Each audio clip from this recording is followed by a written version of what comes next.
오늘 우리가 읽은 히브리서는 그리스도라는 복음을 믿고 받아들였지만 그로 인해 고난과 박해를 당하게 된 초대교회 그리스도인들에게 쓰여진 설교와 권면의 말씀입니다. 믿음 때문에 고난과 박해를 받게 되어서 믿음이 흔들리기 시작하고 배교의 자리로 돌아서려고 하는 위기의 상황 속에서 이렇게 말씀합니다. 너희가 예전에 따르던, 너희가 그토록 탁월하다고 생각하는 지도자 모세보다도 탁월하신 분이 너희가 지금 믿는 그리스도이시다. 천사보다도 탁월하신 분이 지금 너희가 믿고 있는 그리스도이시다. 너희가 믿고 따르는 그리스도만큼 확실하고 탁월한 분이 너희에게는 없다라고 말하면서 그들의 믿음의 확실함을 가르치고 있고요, 또한 그들의 믿음을 격려하고 있습니다. 오늘 본문은 구체적으로 고난과 박해를 받고 있는 성도들에게 그리스도를 대제사장으로 소개하고 있습니다. 우리가 잘 아는 것처럼 예수님께서 이 땅에 오셔서 행하셨던 그 직분들을 생각해 본다면 선지자직도 있고 왕직도 있는데 왜 히브리서에는 예수님의 대제사장직을 소개하고 있을까요? 한번 우리가 그것에 대해 생각해 볼 필요가 있습니다. 특별히 대제사장이라는 주제는 히브리서에서 2장부터 13장까지 거의 대부분의 장에서 언급할 정도로 매우 중요한 주제 중 하나입니다. 우리가 이 대제사장의 특징을 생각해 본다면 선지자와 비교해 볼 때 선지자는 하나님의 대표자로서 백성을 향하여 하나님의 말씀을 선포하고 전하는 역할이라고 한다면 대제사장은 백성의 대표자로서 하나님 앞에 서서 백성들의 입장을 대변합니다. 하나님 앞에서 백성들을 위해 속죄 제물을 드리고 백성을 위해서 간구하는 역할을 하는 것이 바로 대제사장입니다. 이 대제사장의 역할에 대해서 히브리서 5장 1절과 2절에서는 이렇게 소개하고 있습니다. 대제사장은 사람 가운데 택한 자이다. 또한 사람을 위하여 속죄하는 제사를 드리는 자이다. 또한 자신도 인간으로서 연약하기 때문에 무식하고 미혹된 자를 능히 용납할 수 있다. 이렇게 대제사장에 대해서 소개를 하고 있습니다. 그렇다면 히브리서에서 왜 이런 대제사장에 대한 이야기를 거듭해서 이야기를 하고 있을까요? 그 핵심, 그 요점을 히브리서 8장 1절을 통해서 알 수 있습니다. 우리 함께 찾아서 읽어보도록 하겠습니다. 히브리서 8장 1절의 말씀입니다. 우리 함께 읽겠습니다. 지금 우리가 하는 말의 요점은 이러한 대제사장이 우리에게 있다는 것이라. 그는 하늘에서 지극히 크신 이의 보좌 우편에 앉으셨으니. 네, 이러한 대제사장이 우리에게 있다는 것이다 라는 것을 강조하는 것이죠. 이렇게 말하는 것과도 같습니다. 제가 지금 여러분에게 가르치는 이 말의 요점은 바로 이 같은 대제사장이 우리에게 있다고 한다는 것입니다. 이 같은 대제사장인 예수님께서 우리의 대제사장이라고 하는 것입니다. 대제사장인 예수님은 우리와 같은 육신의 모양을 입어 우리의 연약함을 아십니다. 지금 우리가 겪는 고난과 시험이 어떤 것인지 잘 아십니다. 육신을 입어 우리의 대표자가 되시는 예수님께서는 우리를 공감하십니다. 이렇게 말씀하고 있는 것입니다. 주일의 설교를 기억해 본다면 주께서 성령에 이끌리어 40일 동안 광야에서 마귀에게 시험당하심으로 우리의 연약함과 우리가 무엇의 유혹을 받는지 너무나도 잘 아시고 공감하신다라고 하는 것이죠. 오늘 본문에 돌아와서 살펴본다면 18절에서 인간으로서 예수님께서 시험을 받아 고난을 당하셨은즉 시험을 받는 우리를 능히 도우실 수 있습니다. 이렇게 말씀하고 있는 것입니다. 하지만 이 18절의 말씀 자체만으로는 이 본문을 온전히 이해하기는 조금 어렵습니다. 왜냐하면 예수님이 시험을 받아 고난을 받으신 것만으로 시험 받는 우리를 정말 도우실 수 있는 것인가? 라고 하는 그 질문이 우리에게 생기기 때문입니다. 쉽게 말하면 우리와 같이 육신의 모양을 입으시고 우리를 공감하시는 것만으로 우리의 근본적인 죄의 문제를 해결할 수 있으신가? 라는 질문인 것이죠. 예를 들면 이런 겁니다. 백혈병에 걸린 한 여자아이가 있습니다. 치료를 위해 긴 생머리를 다 삭발하게 됩니다. 거울을 보면 어떨까요? 그 소녀는 매우 슬퍼하겠죠. 이런 딸아이의 모습을 본 부모님의 마음은 어떨까요? 이 부모님은 딸의 모습이 너무나도 안타깝고 그 딸의 마음에 공감하기 위해서 엄마와 아빠도 똑같이 머리를 삭발합니다. 딸아이의 아픔과 슬픔에 공감하는 것이죠. 하지만 그것으로 그 딸아이의 근본적인 문제인 백혈병이 치료가 되나요? 그것은 해결되지 않죠. 분명히 그 부모의 모습은 정말 딸아이를 위한 것이고 정말 그 딸아이를 공감하는 것이지만 정말 근본적인 질병의 문제는 해결해 줄 수 없다라고 한다는 것입니다. 한 가지 더 예를 들어보겠습니다.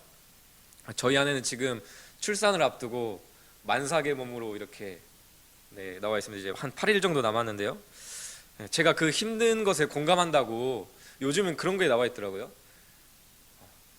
임산부 체험복, 그래서 막 이렇게 무거운 것들을 몸에 탁 무거워서 얼마나 그 만삭의 몸으로 사는 것이 힘든지 한번 공감해 보라고 남편에게 그런 것들이 나온 것 같더라고요. 제가 그걸 입어보진 않았지만 제가 그 만삭의 몸에 힘든 것을 공감해 본다고 그 임산부 체험복을 입어볼 수는 있겠죠. 그게 아내에게는 조금의 위로가 되고 공감한다고 느껴질 것입니다. 하지만 그렇다고 해서 뱃속에 있는 그 아이를 제가 대신 낳아줄 수는 없는 것입니다. 공감할 수는 있지만 근본적인 해결을 할 수는 없는 것이죠. 그렇다면 예수님은 어떻게 시험을 받는 우리를 능히 도우실 수 있는 것일까요?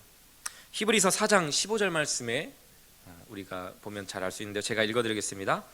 우리의 대제사장은 우리의 연약함을 동정하시 못하시는 분이 아닙니다. 그 모든 점에서 우리와 마찬가지로 시험을 받으셨지만 죄는 범하지 않으셨습니다. 죄는 범하지 않으셨습니다. 그렇습니다.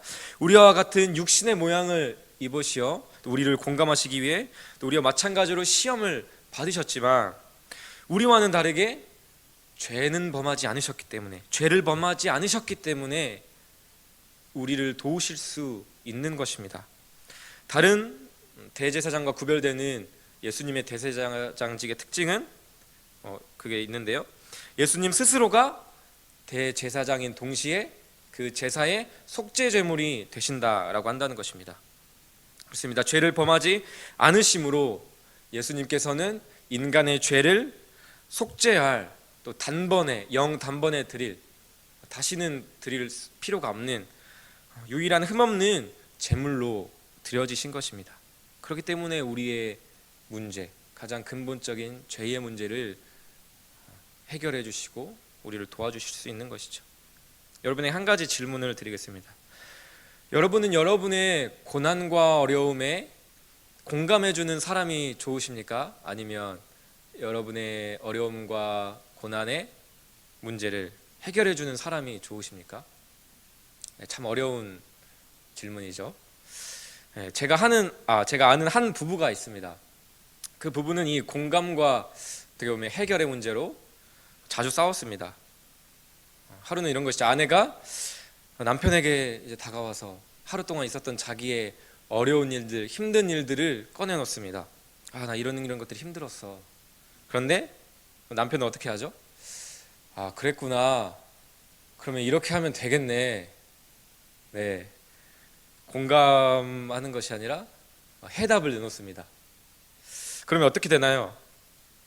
아내는 지금 내가 이걸 해결해 달라는 게 아니잖아. 내 이야기를 들어달란 말이야. 내 마음에 공감을 해달란 말이야.